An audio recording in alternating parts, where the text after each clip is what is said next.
White show. Which sparkle man that ain't got time to shake your head? Get that side check, put it in pockets like it's back. Going downtown. Alien Isolation is actually a direct sequel from the original Alien film, and Alien in gaming form has always had its mostly downs and a couple of ups. We all are pretty much scarred from Alien Colonial Marines, so is it that bad? Well, hell no. Nothing could be really that bad. That game lasted like about an hour in my system, and it was deemed like the worst game of that year. So this time we have a lot better product. Graphic-wise and atmosphere, we have something far above what Alien Colonial Marines, I don't know if they tried to achieve, but definitely didn't achieve. We play as Ripley's daughter, and we go through the story of her meeting the little evil creature called the alien that, or xenomorph that chased her mother, but not the same one, but something like it, and now she is being stalked by it.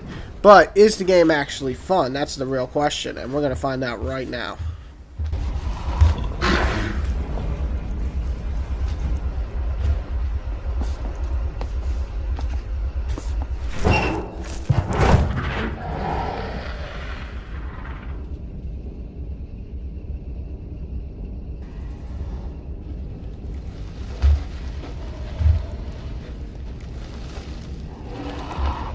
Which sparkle man that ain't got time to shake your head?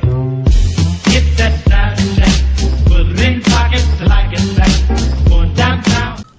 Atmosphere is unmatched. This is clearly where a lot of effort went into. The creepy sound effects, the horrific scenes mixed up with the lingering fact that the alien is always around is both haunting and fun in some ways. Overall, the graphics and atmosphere are just unmatched to any Alien game I've ever played, and that includes my favorite Alien vs. Predator 2. Voice acting is a step above what I expect. I liked most of the characters that you met on the way, and they all seem to have a decent amount of character development, so though some towards the end you really don't care about, but they kind of just throw it more information in your face. The story is also good for the most part. It's not amazing by any means, but it has a few cool nods towards the original movie, and the ending is great, because it leaves it up in the air what really happens. I'm not going to spoil it, but if you're a fan of horror, you'll probably really like it as a big pro. The tracking system and most of the other objects that you get on your adventure aren't only fun to use, but they're actually useful, especially the tracking system. So that's always a good thing. You collect a lot, and you have a pretty lengthy adventure, though that's not always a positive, which I'll get to in a minute. So those are the positives of the game. So if you're looking for real atmosphere, awesome sound effect game, you're probably going to get it here. But let's talk about the bad and see if these affect you. So the bad are the checkpoints are done by saving, which also means a lot of extra walking, more of the same cutscenes that you just saw, and dull opening of the same doors if you decide to die by the alien. Which brings me to my next point. Opening doors, continue, hide, open doors, continue, hide, so on and so on. The gameplay lacks the funness that you would expect. They could have made some really neat set pieces or scenarios, which, don't get me wrong, sometimes there are with the alien, but besides those couple of times, the rest is just dull. Alien is scary thanks to the atmosphere, but there's only so many times that you can be chased by him or he's looking for you that you're just like, hurry the fuck up, and you get annoyed. You just want him to move so you could go to the next area already. The major fault comes when the alien can see you despite you not moving or doing anything. He's not even looking your way, and then he just pops up. I mean, it's a little bit scary, but most of all, you're just like, that doesn't make any fucking sense. The game mechanics aren't working the way they should.